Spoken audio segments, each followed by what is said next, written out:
استغفار. چونکہ اس قسم کی جو آزمائش ہیں یہ دو طرح سے آتی، ایک گناہوں کے وبال کی وجہ سے اور ایک درجات کو بلند کرنے کی وجہ سے. انبیاء کرام اور اولیاء کرام کے درجات بلند ہوتے ہیں، ان کے لیے یہ آزمائشیں درجات کو بلند کرنے کے لیے آتی ہیں، اور ہم عوام الناس ہمارے اوپر یہ ہمارے گناہوں کا وبال بن گیا. اس لیے اس کا ایک حل ہے کہ اللہ کے سامنے استغفار کیا جائے. اللہ کا قرآن عظیم الشان میں وعدہ ہے، اللہ تعالیٰ ارشاد فرماتے ہیں استغفروا ربکم انہ کان غفارا. اللہ کے سامنے استغفار کرو، وہ گناہوں کو بخشنے والا ہے. یرسل السماء علیکم مدرارا، تمہارے اوپر بارشوں کو برسائے گا. ویمددکم باموال، اور اللہ مال کے ذریعے سے تمہاری مدد کرے گا. کتنا واضح الفاظ میں اللہ فرما رہے ہیں کہ اگر تم استغفار کرو گے تو میں تمہارے مال کے ذریعے سے مدد کروں گا. وبنین، اور بیٹے دے کے تمہاری مدد کروں گا. وَيَجْعَلْ لَكُمْ جَنَّاتٍ، اور تمہارے لیے باغ ہوں گے، ان کے پھل بہتر ہو جائیں گے. تمہیں اللہ تعالیٰ باغوں میں زیادہ پھل دیں گے، تمہاری دکانوں کی آمدنی بڑھ جائے گی. وَيَجْعَلْ لَكُمْ أَنْهَارًا، اور اللہ تمہیں پانی کے زمین سے چشمے جاری عطا کرے گا. یہ سب نعمتیں استغفار سے ملتی ہیں. لہذا نمبر پہ ہمیں چاہیے کہ ہم کثرت سے استغفار کریں، اور یہ استغفار برائے نام نہیں ہونا چاہیے. دل سے اپنے گناہوں پہ شرمندہ ہو اور استغفار کر رہے ہوں. رابعہ بصریہ فرماتی تھی استغفارنا یحتاج الی استغفار، کہ ہمارا استغفار اس قابل ہے کہ اس کے اوپر استغفار کیا جائے کہ یا اللہ اتنی غفلت کے ساتھ ہم بات کر رہے ہیں، تو دل کی ندامت کے ساتھ اگر ہم گناہوں پہ استغفار کریں گے تو اللہ کے دروازے کھول دیں گے، کیونکہ اللہ رب العزت کا قرآن عظیم الشان میں یہ وعدہ ہے. ایک پہلا عمل ہے استغفر اللہ پڑھنا. جب ہم استغفر اللہ پڑھتے ہیں تو اس کا مطلب یہ ہوتا ہے کہ اے اللہ، میں اپنے گناہوں پہ نادم اور شرمندہ ہوں، آپ میرے ان گناہوں کو معاف فرما دیجیے. چنانچہ اس استغفار کی ایک بہت بڑی فضیلت یہ ہے کہ استغفار کرنے والے بندے پر اللہ کا عذاب نہیں آتا. توجہ فرمائیں کہ استغفار کثرت سے کرنے والے بندے پر اللہ تعالیٰ کا عذاب نہیں آتا. کیا مطلب؟ کہ دنیا میں گناہوں کی وجہ سے انسان ذلیل ہوتا ہے، رسوا ہوتا ہے، دشمن اس پر غالب آ جاتے ہیں، اس کے رزق میں کمی کر دی جاتی ہے. تو یہ گناہوں کا جتنا وبال ہے اللہ تعالیٰ استغفار کی وجہ سے اس کو روک دیتے ہیں. ہر عورت چاہتی ہے کہ مجھے دنیا میں رسوائی نہ ہو، کہیں گناہوں کی وجہ سے میری شکل ہی نہ مسخ کر دی جائے، مجھ سے رزق ہی نہ چھین لیا جائے. تو اگر یہ تمنا دل میں ہے تو پھر اس کے لیے آپ کثرت کے ساتھ استغفار کریں. سنیے قرآن عظیم الشان. اللہ تعالیٰ فرماتے ہیں ما کان اللہ لیعذبہم وانت فیہم. اے میرے محبوب، جب تک آپ ان لوگوں کے درمیان ہیں اللہ ان لوگوں کو عذاب نہیں دے گا.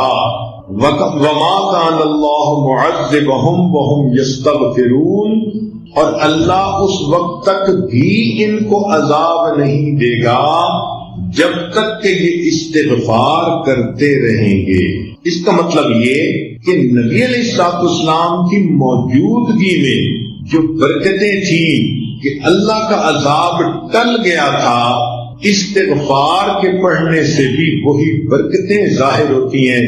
اللہ تعالیٰ اپنے عذاب کو ٹال دیتے ہیں. چنانچہ مکہ مکرمہ کے جو لوگ تھے وہ نبی علیہ السلام سے کہتے تھے کہ اگر ہم آپ کا انکار کرتے ہیں تو ہمارے اوپر عذاب کیوں نہیں آتا، اور ان کے اوپر عذاب کوئی نہ آیا. تو یہاں پر مفسرین نے تفصیل لکھی. وہ فرماتے ہیں کہ مکہ والوں پر عذاب اس لیے نہ آیا کہ اللہ تعالیٰ کے نبی علیہ السلام وہاں موجود تھے. سوال پیدا ہوتا ہے کہ جب نبی علیہ السلام نے ہجرت فرما لی تو اس وقت عذاب آ جاتا. تو اس کا جواب علماء نے دیا کہ وہاں پر کچھ صحابہ موجود تھے جنہوں نے ہجرت نہیں کی تھی، وہیں رہ گئے تھے مگر کلمہ پڑھا تھا انہوں نے، بوڑھے تھے یا کوئی اور عذر تھا، تو ان کی برکت سے عذاب نہ آیا. پھر اس پر سوال پیدا ہوتا ہے کہ چلو پھر جب ایک وقت ایسا آیا کہ سارے ہی مسلمان ہجرت کر کے چلے ہی گئے تھے اور پیچھے کافر ہی رہ گئے تھے، مشرکین ہی رہ گئے تھے، تو اس وقت عذاب آ جاتا. تو مفسرین نے لکھا کہ ان مشرکین کی عادت تھی کہ جب یہ طواف کرتے تھے بیت اللہ کا تو غفرانک کا لفظ کہا کرتے تھے. غفرانک کا اے اللہ ہماری مغفرت کر دے، یہ بھی استغفار ہے. تو مشرکوں کے اس لفظ کے کہنے کی وجہ سے اللہ نے ان کو بھی عذاب سے بچائے رکھا. تو اگر مشرک یہ لفظ کہہ دے اللہ اس کو عذاب سے بچا دیتے ہیں، تو اگر مومن کہے گا تو پھر اللہ تعالیٰ کتنے مہربان ہوں گے. لہذا آپ استغفار کی کثرت کریں. دن میں 100 مرتبہ صبح اور شام تو کم سے کم درجہ ہے. زیادہ پڑھنا چاہیں تو زیادہ بھی پڑھ سکتی ہیں. کام کاج کے دوران بھی استغفر اللہ استغفر اللہ استغفر اللہ اپنی زبان پہ رکھ سکتی ہیں. جتنا استغفار زیادہ کریں گی 2 فائدے ہوں گے. ایک تو گناہ دھل جائیں گے، اور دوسرا اس کی وجہ سے اللہ تعالیٰ کا غضب ہٹ جائے گا، اللہ کا عذاب ٹل جائے گا. اب آپ تھوڑی دیر کے لیے بیٹھ کے سوچیں نا کہ اگر ہمارے اوپر اللہ تعالیٰ کا عذاب آ جائے تو ہم تو کسی کو شکل دکھانے کے قابل نہ رہیں. آج جو جی رہے ہیں تو یہ اللہ رب العزت کی صفت ستاری کے صدقے جی رہے. اس لیے ہمارے اوپر استغفار کرنا بڑا ضروری. ویسے قرآن مجید میں فرمایا گیا کہ جو لوگ کثرت سے استغفار کرتے ہیں تو ان کو 5 فائدے ملتے ہیں. ایک فائدہ تو یہ انہ کان غفارا، کہ ان بندوں کے جو استغفار کرتے ہیں ان کی مغفرت کر دی جاتی ہے. دوسرا فائدہ کہ جہاں پر استغفار کثرت سے ہوتا ہے اللہ تعالیٰ بارشیں برساتا ہے، ان کو قحط سالی سے بچا لیتا ہے. وَيُمْدِدْكُمْ بِأَمْوَالٍ، جو لوگ استغفار کرتے ہیں اللہ تعالیٰ ان کے مال میں برکت دے کر ان کی مدد کرتے ہیں. وَبَنِينَ، اور جو لوگ استغفار کثرت سے کرتے ہیں اللہ تعالیٰ ان کو بیٹے عطا کرتے ہیں. اب کون سی عورت ہے شادی شدہ جو کہے کہ مجھے بیٹے کے پیدا ہونے کی طلب نہیں، تمنا نہیں؟ ہر عورت وش کرتی ہے. اور یہ بیٹے والی نعمت کیسے ملتی ہے؟ قرآن پاک کی آیت کا مفہوم کہ استغفار زیادہ کریں گی تو اللہ رب العزت بیٹے کے ساتھ بندے کی مدد فرمائیں گے. جنات، اللہ تعالیٰ باغ عطا فرمائیں گے. وَيَجْعَلْ لَكُمْ أَنْهَارًا، اور اللہ تعالیٰ زمین سے پانی کے چشمے جاری فرمائیں. اس لیے ہمیں چاہیے کہ ہم کثرت سے استغفار کریں. استغفار ہر بندے کو کرنا چاہیے، چاہے نیک ہے چاہے بد ہے. اس لیے کہ اگر کافر ہے تو کفر سے توبہ استغفار کرے، اگر عام مسلمان ہے تو اپنے گناہوں سے توبہ استغفار کرے، اگر گناہوں میں ملوث نہیں ہوتا نیک بندہ ہے تو اس کے دل میں بھی جو غفلت آ جاتی ہے اس سے استغفار کرے. اور اگر کوئی کہے کہ میرا دل غافل بھی نہیں ہوتا تو ایسے بندے کے دل و دماغ میں بھی شیطان وسوسے تو ڈالتا ہے، ان وساوس شیطانی پہ استغفار کرے.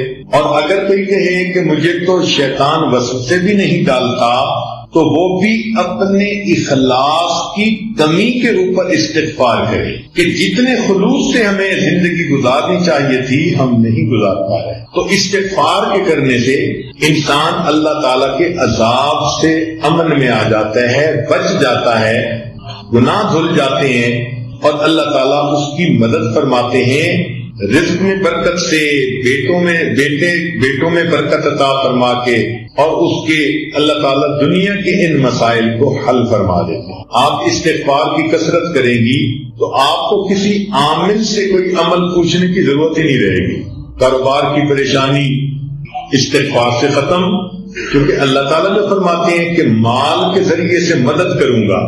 اگر اولاد کی پریشانی ہے تو وہ استغفار سے ختم، کیونکہ اللہ تعالیٰ فرماتے ہیں کہ میں بیٹے دے کر ان کی مدد کروں گا.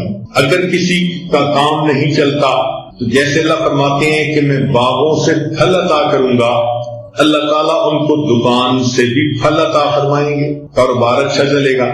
تو ایک استغفار کی کثرت سے ہماری زندگی کے کتنے مسئلے حل ہو جاتے ہیں. کہ جو بندہ کھڑے ہو کر جوتے پہن کر ننگے سر کھانا کھاتا ہے اللہ اس کا رزق تھوڑا کر دیتا. اور اگر آپ دیکھیں تو آج کل کی دعوتوں میں یہی سلسلہ ہے. شادی بیاہ میں، ہوٹلوں میں، شادی ہالوں میں اکثر لوگ کھڑے ہو کے کھانا کھاتے ہیں، سر پہ کپڑا بھی نہیں ہوتا اور جوتے بھی پہنے ہوئے ہوتے ہیں. پھر رزق میں تنگی تو ہونی ہوتی ہے۔ پھر دوسرا، مہمان کو بوجھ سمجھنا۔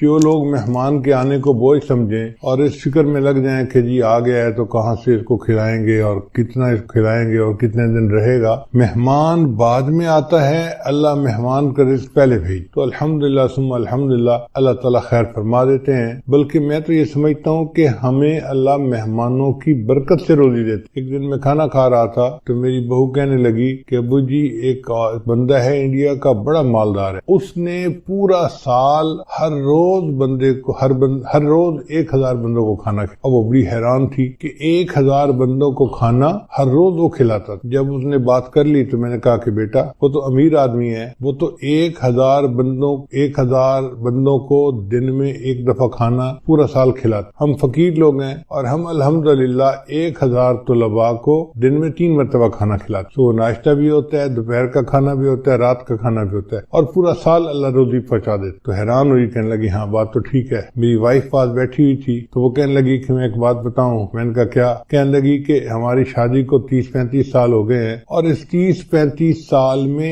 ایک دن بھی ایسا نہیں گزرا کہ ہمارے گھر میں مہمان کا کھانا نہ بنے۔ میں نے اللہ کا شکر ادا کیا کہ یا اللہ تیرا کرم اور تیرا احسان ہے کہ الحمدللہ 35 سال میں ہر روز مہمان کا کھانا گھر میں بن رہا ہے، ایک دن بھی ایسا نہیں کہ مہمان گھر میں۔ تو میں تو یہ سمجھتا ہوں کہ اللہ ہمیں رزق جو دیتے ہیں وہ مہمانوں کی وجہ سے دیتے، تو مہمان نوازی سے کبھی پریشان نہیں ہونا چاہیے۔ پھر تیسرا سبب ہے بغیر بسم اللہ پڑھے کھانا کھا لینا، ہاتھ دھوئے بغیر کھانا کھا لینا۔ یہ بھی بیماری عام ہے، دسترخوان لگے ہوتے ہیں، نہ ہاتھ دھوئے جاتے ہیں، نہ بسم اللہ پڑھی جاتی ہے، نہ کھانے کی دعا پڑھی جاتی ہے، جس وجہ سے پھر تنگ دستی آ جاتی ہے اور اس کے دروازے بند ہو جاتے۔ پھر کھانے کے برتن کو صاف نہ کرنا، یہ بیماری بھی عام ہے۔ ہم لوگ کھانا کھاتے ہیں اور کچھ تھوڑا سا کھانا آخر پہ بچا دیتے، حالانکہ اسی کھانے میں برکت ہوتی ہے۔ سنت یہ ہے کہ اگر 3 لقمے کھانا موجود ہے تو اس کو تو چھوڑ دیں تو کوئی اور کھا لے گا، چلو بھائی۔ اگر اتنا کھا لیا کہ 3 لقمے رہ گئے، اس کو خالی نہ چھوڑیں، اب اس کو پلیٹ کو اچھی طرح صاف کر دیں تاکہ اللہ کی نعمت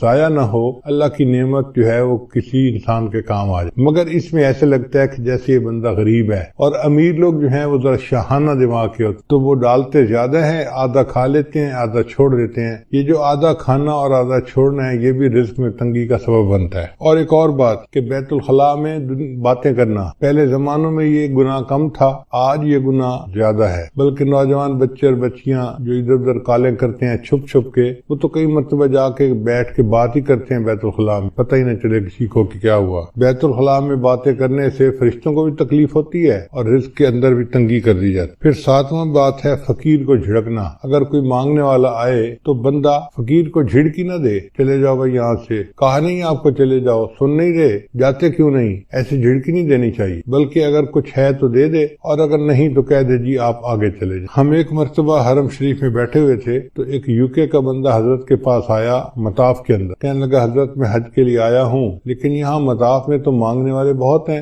ہر تھوڑی دیر کے بعد کوئی فقیر آ جاتا ہے مانگنے والا، اب سمجھ نہیں آتی کہ ہم کس کو دیں اور کس کو نہ دیں۔ اگر ہم ہر کسی کو دے دیں تو ان کی تو عادت بگڑ جائے گی، تو دل چاہتا ہے کہ ان کو نہ دیں، اور اگر ہم نہ دیں تو پھر کون دے گا، تو دل چاہتا ہے دے بھی صحیح، تو اب فیصلہ کرنا مشکل ہوتا ہے۔ اب بتائیں کہ ہم کس کو دیں، ہمیں کیسے پتہ چلے کہ کون مستحق ہے اور کون مستحق نہیں ہے؟ حضرت نے اس کی ساری بات کو سنا اور پھر فرمایا کہ اچھا یہ بتاؤ کہ اللہ نے جو تمہیں دیا ہے تم اس کے مستحق ہو؟ اس نے کہا نہیں۔ تو حضرت نے فرمایا جب تم اس کے مستحق نہیں اور اللہ نے پھر بھی تمہیں دے دیا ہے، تم بھی اللہ کے خلق کو اپناؤ، دے دو، مستحق ہے یا نہیں یہ تمہارا مسئلہ نہیں، یہ اللہ کا مسئلہ۔ تو بندہ چپ تو ہو گیا، مگر اس کے دل میں سوال تو بہرحال تھا، تو حضرت نے بھانپ لیا کہ اس کے دل میں سوال ابھی باقی ہے، تو پھر حضرت نے اس کو بات پیار سے سمجھائی۔ حضرت نے فرمایا کہ دیکھو وہ بندہ تمہارے پاس مانگنے آیا ہے، مان لیا کہ وہ صاحب حیثیت ہے اور عادتاً مانگ رہا ہے، تم اسے اس لیے دے دو کہ اللہ کا شکر ادا کرو کہ اللہ تو نے مجھے دینے والوں میں سے بنایا، لینے والوں میں سے نہیں بنایا۔ یہ بھی تو ہو سکتا تھا اللہ تجھے اس کے حال میں ڈال دیتا اور تو لوگوں سے مانگتا پھرتا۔ تو اللہ تعالیٰ کی اس نعمت کا شکر ادا کرتے ہوئے دے دیا کرو کہ اللہ تو نے مجھے لینے والا نہیں، تو نے مجھے دینے والا بنایا ہے، میں تیرے نام پہ دے رہا ہوں۔ اس پہ اس کے دل کے اندر تسلی ہو گئی اور اس نے حضرت کے ماتھے کا بوسہ لیا اور خوش ہو کے واپس چلا گیا۔ تو اس لیے اگر کوئی فقیر آئے تو اس کو جتنا دے سکتے ہیں دیں، اور اگر نہیں دے سکتے تو پیار سے کہیں جی آپ آگے چلے جائیں، اس کو جھڑکی نہ دیں، اس کو ڈانٹ ڈپٹ نہ کریں۔ پھر مغرب کی نماز کے بعد بلا عذر جو بندہ سو جاتا ہے اس سے بھی رزق کے اندر برکت کم کر دی جاتی ہے۔ اگر کوئی بیمار ہے یا کوئی عذر ہے تو اس میں تو شریعت اجازت دیتی ہے، لیکن عادت بنا لینا اس کو شریعت نے منع کیا ہے۔ مغرب کے بعد بلا عذر نہیں سونا چاہیے۔ پھر جو بندہ نماز قضا کر دیتا ہے اللہ تعالیٰ اس کے رزق کو تنگ کر دیتے ہیں۔ عورتیں بالخصوص، نیک عورتیں بھی نمازیں قضا کر بیٹھ، پتہ ہے کیوں؟ سوچتی رہتی ہیں مہمان آئے ہیں میں ان کو پہلے چائے بنا کے دے دوں پھر نماز پڑھ لیتی۔ اب وہ چائے بنا کے دینے میں اتنا کام لمبا ہو جاتا ہے کہ نماز کا ٹائم نکل جاتا ہے، ان کو یاد ہی نہیں ہوتا۔ یاد اس وقت آتا ہے جب اگلی نماز کا وقت شروع ہو چکا۔ یا یہ سوچتی رہتی ہیں کہ میں بچے کو نہلا لوں، بچے کو کھانا کھلا لوں، بچے کو فتح کر لوں، بچے کو نہلا لوں اور پھر نماز پڑھوں گی۔ یہ جو پھر کا مسئلہ ہے نا، نماز قضا کرنے کی بنیاد یہی ہے، نماز کو کبھی پھر پہ نہیں رکھنا چاہیے۔ ابھی پہلے نماز پڑھیں، بعد میں جو کرنا ہے کریں۔ اس لیے جب نماز کا وقت ہو جائے تو نماز پڑھیں اور اس کے بعد جو کرنا ہے کریں۔ نماز کو کبھی آئندہ پہ نہ چھوڑیں، کیا پتہ چند سانس مزید ہیں بھی صحیح کہ نہیں۔ ہمیں ایک مرتبہ اس کا بہت عجیب تجربہ ہوا۔ ہم پشاور ایک اجتماع سے واپس آ رہے تھے تو لاکھوں لوگ تھے اس اجتماع۔ راستے میں ایک چھوٹی سی مسجد میں ہم رکے، ہم نے سوچا کہ ہم یہاں پر عصر کی نماز ادا کر لیتے۔ تو جب میں مصلی کے اوپر کھڑا ہوا امامت کے لیے تو ایک اور گاڑی آ کے رکی جس میں 4 بندے تھے۔ ان 4 میں سے 2 بندے مسجد کے اندر داخل ہوئے اور دوسرے 2 ان کے پیچھے تھے۔ تو پیچھے والوں نے ان کو کہا یار یہاں تو پہلے ہی نمازی کافی ہیں، چلو ہم عصر کی نماز آگے پڑھ لیں گے۔ تو جو اندر آئے ہوئے لوگ تھے نا وہ بھی باہر نکل گئے اور گاڑی میں بیٹھ گئے اور گاڑی چلی گئی۔ خیر ہم نے نماز ادا کی، پھر اس کے بعد ہم آگے چلے اسلام آباد کی طرف آ رہے تھے۔ کوئی 10 میل کے بعد ہم نے دیکھا کہ اس پہلے والی گاڑی کا ایکسیڈنٹ ہوا ہے اور ایکسیڈنٹ اتنا فیٹل تھا کہ چاروں کے چاروں بندے مر گئے۔ تو ہم نے جب اس گاڑی کو دیکھا تو گاڑی کو تو پہچان لیا، تو لوگوں نے ہمیں بتایا کہ جی ایکسیڈنٹ اتنا برا تھا کہ ایک بندہ بھی نہیں بچا، سب مر گئے۔ اس وقت مجھے خیال آیا کہ یا اللہ اگر یہ رکے تھے جیسے نماز وہاں پڑھ کے پھر چلتے تو ایک تو وقت کی عصر کی نماز بھی ادا ہو جاتی اور دوسرا اس کی وجہ سے برکت بھی ہو جاتی۔ اب یہ انہوں نے عصر کی نماز ادا نہیں کی ہوگی، نیت تھی پڑھنے کی لیکن بن پڑھے دنیا سے چلے گئے۔ تو کون جانتا ہے موت کا وقت کتنا قریب ہے۔ اس لیے اگر پھر پہ ڈال دینا جی کہ پھر نماز پڑھیں گے تو اس میں نماز بھی قضا ہو جاتی ہے اور انسان نقصان بھی اٹھاتا۔ ابھی نماز پہلے پڑھیں جب ٹائم ہو جائے، اور عورتوں کے لیے تو اول وقت میں نماز پڑھنا بھی زیادہ فضیلت ہے۔ بس اذان کے انتظار میں رہیں۔ گھر کے اندر ایک بورڈ ہونا چاہیے جس پر نماز کے ٹائمنگ لگے ہوئے ہوں، بچے بڑے اس بورڈ کو دیکھیں اور جیسے ہی نماز کا ٹائم ہو جائے بس وضو کیا، پہلے نماز پڑھی، بعد میں جو کرنا ہے بعد میں کرتے رہیں گے۔ پھر 11ویں چیز جس سے رزق میں کمی آتی ہے وہ ہے جھوٹ بولنا۔ جو بندہ جتنا زیادہ جھوٹ بولتا ہے اللہ اس کے رزق کو اتنا تنگ کر دیتا۔ اللہ اکبر، شاید آج ہمارے رزق کے اندر جو تنگی ہے اس کی بنیادی وجہ یہ جھوٹ ہی ہے۔ جھوٹ ہم نے انفرادی طور پر نہیں، قوم میں اجتماعی طور پر آ گیا ہے۔ جس بندے سے بات کریں وہی جھوٹ میں بات کرے گا، اور اس کا نام ہم نے بہانہ رکھ دیا جی میں نے اس کے سامنے بہانہ کیا۔ بیوی کہتی ہے میں نے خاوند کے سامنے بہانہ کیا، بیٹا کہنا ہے میں نے ابو کے سامنے بہانہ کیا، شاگرد کہتے ہیں میں نے استاد کے سامنے بہانہ کیا، حالانکہ یہ بہانہ صریح جھوٹ ہوتا ہے اور اس جھوٹ سے بچنے کی ضرورت ہے۔ 12واں عمل ہے موسیقی کا سننا۔ آج کل گھروں کے اندر گانے چل رہے ہوتے ہیں، فلمیں چل رہی ہوتی ہیں، عورتیں موسیقی کی آواز پہ کام کر رہی ہوتی ہیں کچن میں، گھر میں، اور کہتی ہیں الٹا کہ جی موسیقی تو روح کی غذا ہے، اور اس بات کو بھول جاتی ہیں کہ جس گھر میں موسیقی چلتی ہے اللہ ان کی رزق میں تنگی کر دیتے ہیں۔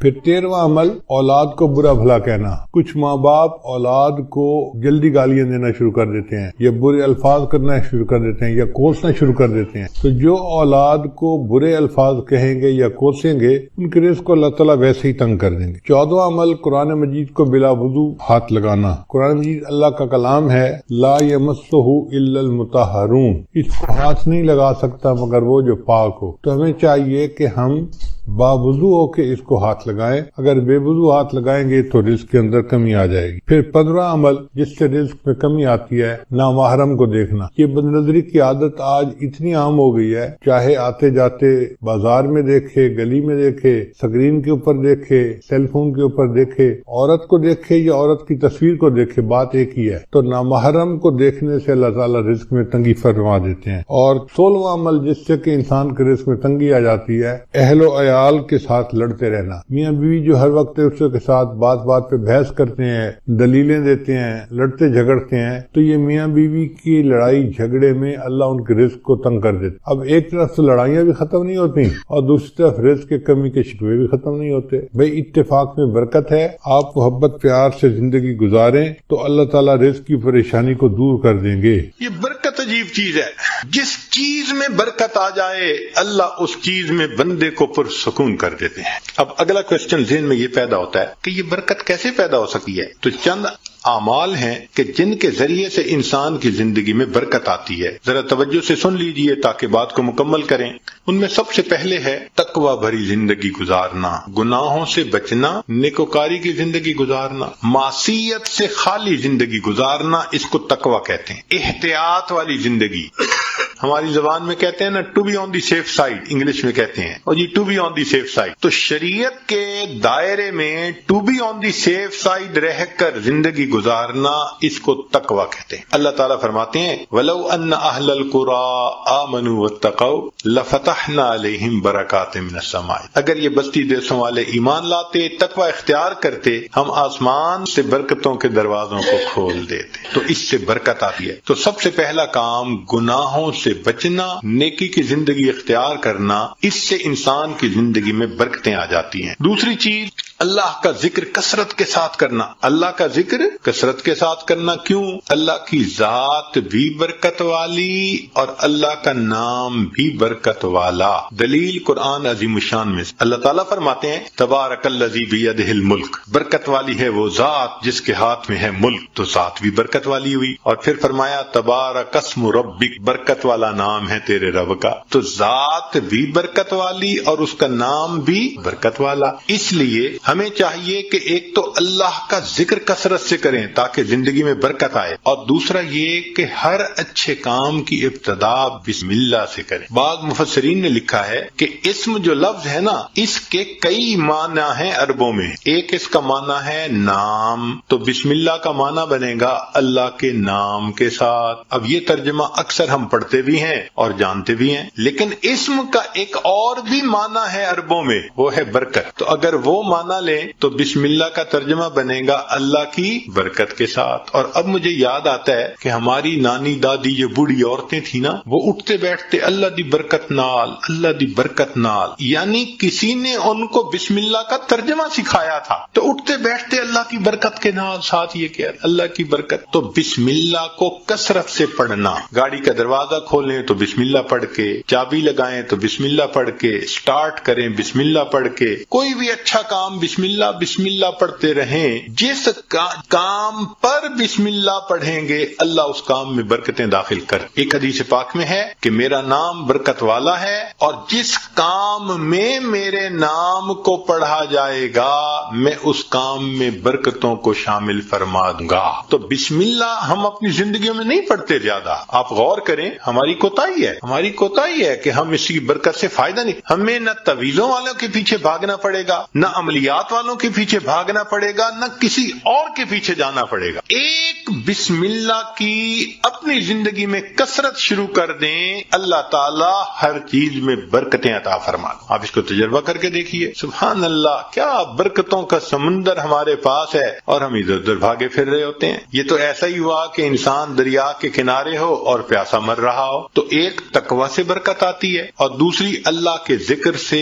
اللہ کے نام سے، بسم اللہ کو مختلف اوقات میں کاموں سے پہلے پڑھنے سے انسان کے عملوں میں، کاموں میں برکت آ جاتی ہے. اور تیسری چیز کہ انسان کی دعا، اس سے بھی زندگی میں برکت آ جاتی. دعا سے برکت، جی خود دعا کریں، ماں باپ سے دعا کروائیں، پیر استاد سے دعا کروائیں، دعائیں لیں. دیکھیں برکتیں کیسے آتی ہیں. ایک ہوتا ہے دعا کروانا اور ایک ہوتا ہے دعا لینا، ان میں فرق ہے. آج ہم سب لوگ دعائیں کرواتے پھرتے ہیں اور دعائیں لینا یہ ہوتا ہے کہ انسان اتنا اچھا بنے بنے، نیک بنے کہ اس کا چہرہ دیکھ کے ماں باپ کے دل سے دعا نکلے، پیر استاد کے دل سے دعا نکلے، دوست کے دل سے دعا نکلے، یہ ہوتا ہے دعائیں لینا۔ بیوی بچوں کے دل سے دعا نکلے، کیا ہم ایسے ہیں کہ ہمیں دیکھ کے کسی کے دل سے دعا نکلے؟ ہوک تو نکلتی ہوگی جو ہم ستاتے ہیں بیوی کو یا ستاتے ہیں بچوں کو یا اپنے ساتھیوں کو، تو ہمیں دیکھ کے لوگوں کے دل سے ہوک تو نکلتی ہوگی کہ اس نے ہمارے ساتھ کتنا برا کیا۔ کاش کہ ہم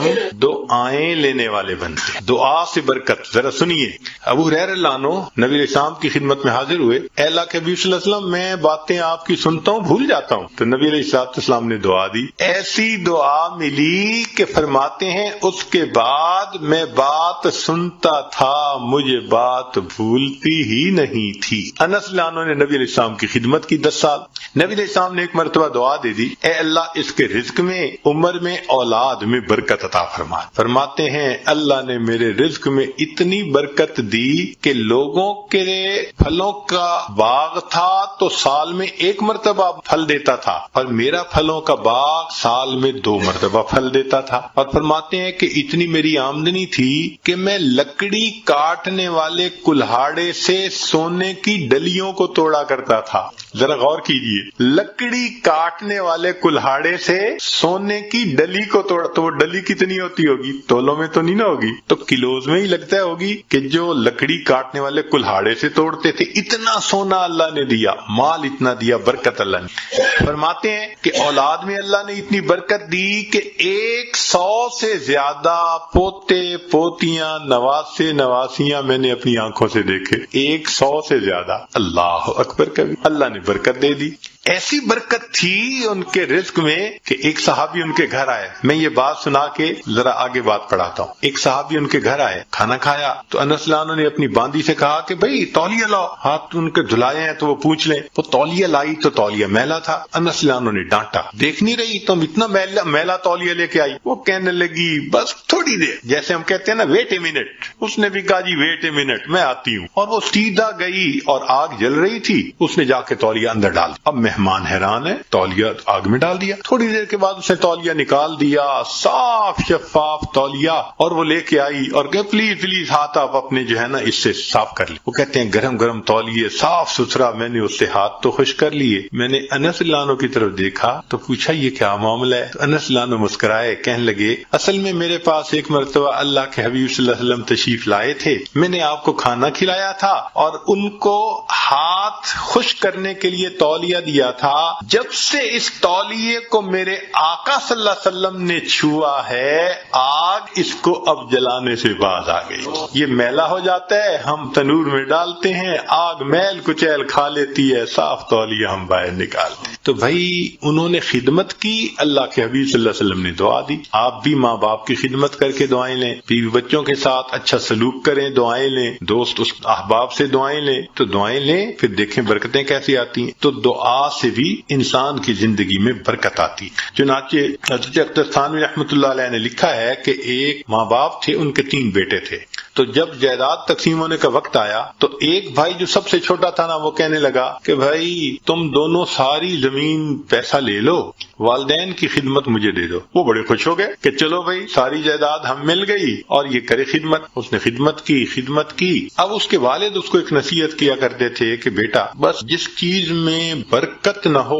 وہ نہ لینا، ہمیشہ وہ چیز لینا جو برکت والی ہو۔ بہت کہتے رہتے تو اس بچے کا مائنڈ سیٹ ہو گیا تھا کہ میں نے ہمیشہ برکت والی کوئی چیز۔ ماں باپ فوت ہو گئے، اس نے ایک دن خواب میں دیکھا، کہنے والے نے کہا بھائی تم جو ہے نا وہ فلاں جگہ جاؤ تو پتھر کے نیچے 50 دینار پڑے ہوئے ہیں، لے لو۔ تو چونکہ مائنڈ سیٹ تھا برکت والا، تو اس نے پوچھا ان 50 میں برکت ہوگی؟ کہنے برکت نہیں ہے۔ انہوں نے کہا مجھے نہیں چاہیے۔ صبح اٹھا، بیوی کو خواب سنایا تو بیوی ماشاءاللہ پھر بیوی ہوتی ہے، کہنے لگی لے لو جا کے۔ اس نے کہا بھائی برکت نہیں، میں نہیں لوں گا۔ اس نے کہا نہ لینا، ذرا جا کے دیکھ تو لو نا، پڑے بھی ہیں یا نہیں۔ اس نے کہا دیکھنے بھی نہیں ہے۔ ہیں. خیر بات چلی گئی. اب کچھ دنوں بعد پھر اس نے خواب دیکھا. کہنے والے نے کہا بھائی فلاں جگہ 10 دینار رہ گئے ہیں، وہ لے لو جا. اس نے کہا برکت ہوگی. اس نے کہا برکت نہیں ہوگی. اس نے کہا مجھے نہیں چاہیے. صبح اٹھ کے بیوی کو خواب سنایا. اس نے کہا دیکھا آپ نے 40 کا نقصان کر دیا نا، پہلے لے لیتے تو 50 ملتے. میں تو اب بھی کہتی ہوں میرا مشورہ تو یہی ہے کہ جاؤ 10 ہی لے لو. اس نے کہا بھائی برکت والے نہیں، مجھے نہیں چاہیے. 10 بھی گئے. پھر کافی دنوں کے بعد خواب آیا. کسی نے کہا بھئی 1 دینار رہ گیا ہے، جاؤ اور فلاں جگہ سے لے لو. اس نے کہا برکت والا ہوگا. اس نے کہا ہاں برکت والا. وہ صبح اٹھا، بیوی کو سنایا اور جا کے برکت والا دینار لے لیا. جب گھر لا رہا تھا تو اس کے دل میں خیال آیا بھئی بڑا عرصہ گزرا، کبھی کوئی اچھی ڈش نہیں بنی اور مزے کا کھانا نہیں کھایا. آج اللہ نے یہ 1 دینار دے دیا ہے تو چلو کچھ لے جاؤں. تو وہ گیا، مچھلی بک رہی تھی بڑی ساری، اس نے لے لی. مچھلی لے کے گھر آیا، بیوی کو کہا کہ دیکھو بھئی وہ دینار مل گیا تھا، میں نے اس میں سے کچھ خرچ کر کے یہ مچھلی لے لی کہ تم آج پکاؤ، کھانا تو اچھا کھائے نا آج. نے کہا بہت اچھا. اب وہ جب مچھلی کو تیار کرنے لگی تو جب کاٹا تو اس کے پیٹ میں ایک ہیرا تھا، ڈائمنڈ تھا. اب اس نے اس کو نکالا تو چمکتا ہوا ڈائمنڈ. کہا میں تو جیولر کے پاس لے کے جاؤں گا. جیولر کے پاس لے کے گیا تو وہ دیکھ کے کہنے لگا تمہیں یہ ملا کہاں سے؟ کہا مجھے تو مچھلی کے پیٹ سے ملا. اس نے اس کو تولا، وہ اتنے کیرٹ کا ڈائمنڈ تھا کہ جب اس نے اس کی پیمنٹ کی تو اس بندے کے ساری زندگی کے خرچے سے وہ قیمت زیادہ تھی. ایک ہی مرتبہ اللہ نے پوری زندگی کا خرچہ دے دیا. اس کو کہتے ہیں برکت. ہمیں اصل میں کسی نے سکھایا ہی نہیں شروع سے کہ یہ بھی ایک مانگنے والی چیز ہوتی ہے. ہم اللہ سے یہ تو کہتے ہیں کہ ابھی 1000 پاؤنڈ ہے تو اللہ مجھے 2000 پاؤنڈ دے دے، 3000 دے دے. یہ تو کبھی نہ مانگا. اللہ جو آپ نے دیا ہے اس میں برکت دے دیجئے، اسی میں برکت مل جائے. یقین سے عرض کرتا ہوں ہماری پریشانیاں آج ختم ہو جائیں. ہمیں کم نہیں دیا اللہ نے، لیکن ان میں چونکہ برکت نہیں، مسئلے حل نہیں ہوتے تو اللہ سے برکت مانگ. تو وہ برکت ملتی ہے تقوی سے، وہ برکت ملتی ہے بسم اللہ کے پڑھنے سے، اللہ کا ذکر کرنے سے، دعا سے، ماں باپ کی دعائیں لینے سے، اور وہ برکت ملتی ہے قرآن مجید کی تلاوت کرنے سے. دلیل حدیث پاک سے نبی علیہ السلام نے فرمایا تبرک بالقرآن فإنہ کلام اللہ. تم قرآن سے برکت حاصل کرو، یہ اللہ کا کلام ہے. اب آپ بتائیے کہ ہمارے گھروں میں کتنے لوگ ہیں جو باقاعدگی سے روزانہ گھر میں تلاوت کرتے. ہفتوں گزر جاتے ہیں، مہینوں گزر جاتے ہیں. عام بندوں تو کیا بات کرنی، نمازی بندے تلاوت نہیں ہوتی. تو جب گھر میں نماز کی قرآن کی تلاوت ہی نہیں ہوتی تو برکت کہاں سے آئے گی بھائی؟ تو اس کی روزانہ گھر میں تلاوت، بھلے سورہ یاسین پڑھ لیں، سورہ الرحمن پڑھ لیں، آخری 10 سورتیں پڑھ لیں، مگر بس آج ایک کمٹمنٹ کر لیں دل میں، ہمارے گھر میں ڈیلی قرآن مجید کی تلاوت لازمی ہے. جس طرح گھر میں کھانا روز پکتا ہے نا، اسی طرح یہ روحانی کھانا بھی روز پکنا چاہیے، روز قرآن کی تلاوت ہونی چاہیے. تو قرآن مجید کی تلاوت سے برکت ہے. بیوی بھی پڑھے، بچے بھی پڑھیں، میاں بھی پڑھے، دیکھو برکتیں کیسے آتی ہیں. اور آخری چیز کہ فرمایا کہ حج اور عمرہ کرنے سے زندگی میں برکت آتی ہے. اللہ تعالیٰ اپنے گھر کے بارے میں فرماتے ہیں مبارکن ہدل للعالمین. تو مبارکن کا کیا مطلب ہوتا ہے؟ برکت والا گھر ہے. اسی لیے نبی علیہ السلام کی خدمت میں اگر کوئی رزق کی تنگی کا کہتا تھا نا تو نبی علیہ السلام فرماتے تھے جاؤ حج یا عمرہ کر کے آؤ. اور ایک حدیث پاک میں ہے بار بار حج یا عمرہ کرنا انسان کے رزق کی تنگی کو ختم کروا دیتا ہے. تو ظاہرہ تو لگتا ہے کہ اس کے اوپر 1000 پاؤنڈ لگیں گے، مگر اخلاص کے ساتھ اگر کرے تو یہ نہیں پتا چلتا کہ بھئی 10 کے بدلے اللہ تعالیٰ 10,000 واپس دے دے. تو ان اعمال سے برکت بڑھتی ہے. ہم ان اعمال کو اپنائیں تاکہ اللہ رب العزت ہمیں برکتیں عطا فرمائیں. اب آخری بات کہ کچھ اعمال سے تو برکت بڑھتی ہے اور کچھ اعمال سے برکت گھٹتی بھی ہے، وہ بھی پتہ ہونا چاہیے. یہ نہ ہو کہ وہ عمل کرتے پھریں جو برکت ختم کر دیتے ہیں. تو برکت گھٹتی کس سے ہے؟ نمبر 1 بدنیتی سے گھٹ. جو بدنیت انسان ہوگا نا اس کی زندگی میں برکت نہیں ہے، برکت نہیں ہوگی. کئی ہوتے ہیں نا نیت کے کھوٹے، برا سوچنا، نیگیٹو تھنکنگ، بیوی کے بارے میں بھی نیگیٹو تھنکنگ، ماں باپ کے بارے میں بھی، دوستوں کے بارے میں بھی، دفتر میں کام کرتے ہیں وہاں نیگیٹو تھنکنگ. جو نیگیٹو تھنکنگ والا بندہ ہوگا نا اس کی زندگی میں کبھی برکت. اللہ اکبر کبیرہ. ایک شعر یاد آ رہا ہے پنجابی کا، آپ حضرات کو یہ عاجز آپ حضرات کو شعر سناتا ہے، اس کا ترجمہ بھی ساتھ کر دے گا. ہمارے یہاں ایک بزرگ گزرے ہیں سلطان العارفین باہو سلطان رحمت، ان کے پنجابی کا کلام بہت معروف ہے.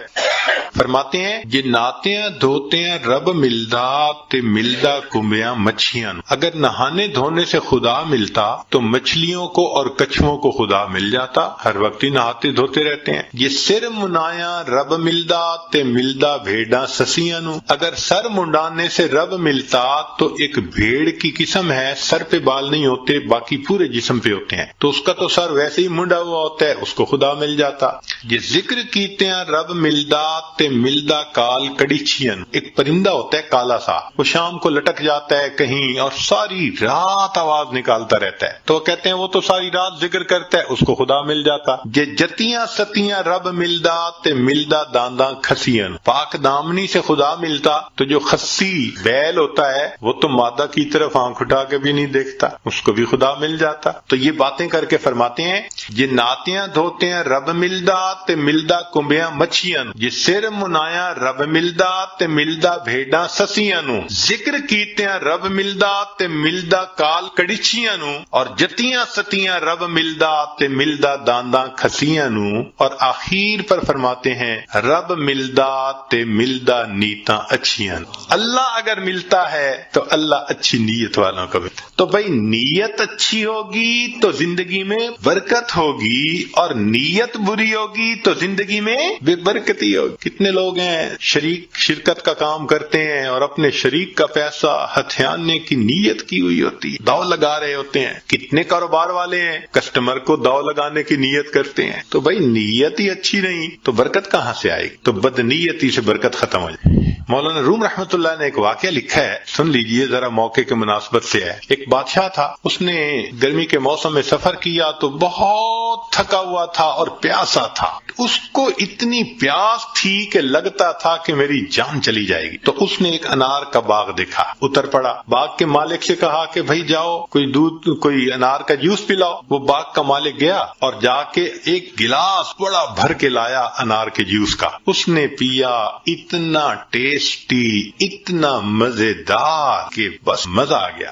اب جب اس نے پیا تو اس نے پھر مالک کو کہا کہ بھئی ایک گلاس اور لے آؤ، مگر ساتھ ہی دل میں خیال گیا کہ یار یہ باغ تو میرے پاس ہونا چاہیے۔ اب وہ دوسرا گلاس جب لے کے آیا تو اس نے پیا تو جناب اتنا کھٹا کہ پیا نہ جائے۔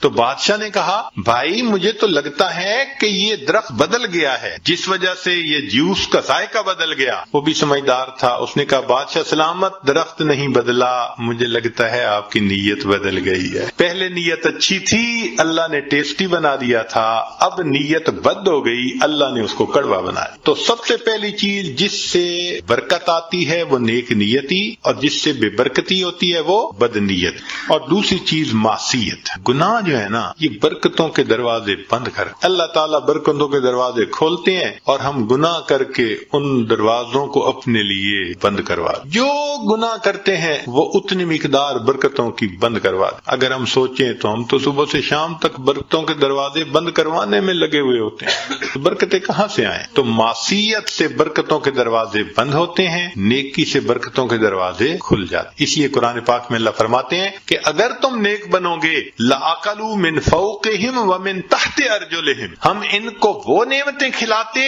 جو آسمان سے اترتی ہیں، ان کی روحانی غذا بنتی، اور وہ نعمتیں کھلاتے جو پاؤں کے نیچے زمین سے نکلتی ہیں، ان کے لیے جسمانی غذا بن جاتی۔ معلوم ہوا کہ گناہ سے پھر برکتوں کے دروازے بند ہوتے ہیں۔ اور تیسری چیز بے پردگی، بد نظری، یہ بے برکتی کا سب سے بڑا گناہ، یعنی گناہ تو بہت سارے ہیں مگر بد نظری کو اور بے برکتی کو، بے پردگی کو، لہذا جو بے پردہ عورت ہوگی اس کی زندگی میں برکت ہوگی نہیں، رزق کی یا وہ بے برکتی تو الگ، اس کا خامن ہی اس سے مطمئن نہیں ہوگا۔ آپ دیکھ لیں جتنی بے پردہ عورتیں ہوتی ہیں ان کے خامن ادھر ادھر بھاگ رہے ہوتے ہیں، کیوں؟ ان کو خود تسلی نہیں ہوتی، برکت اللہ ان سے نکال دیتے ہیں۔ اور باپردہ عورتیں ہوتی ہیں الحمدللہ، ایسا اللہ ان کی زندگی میں برکت ڈالتا ہے، ان کے خامندوں کو سکون آ جاتا ہے۔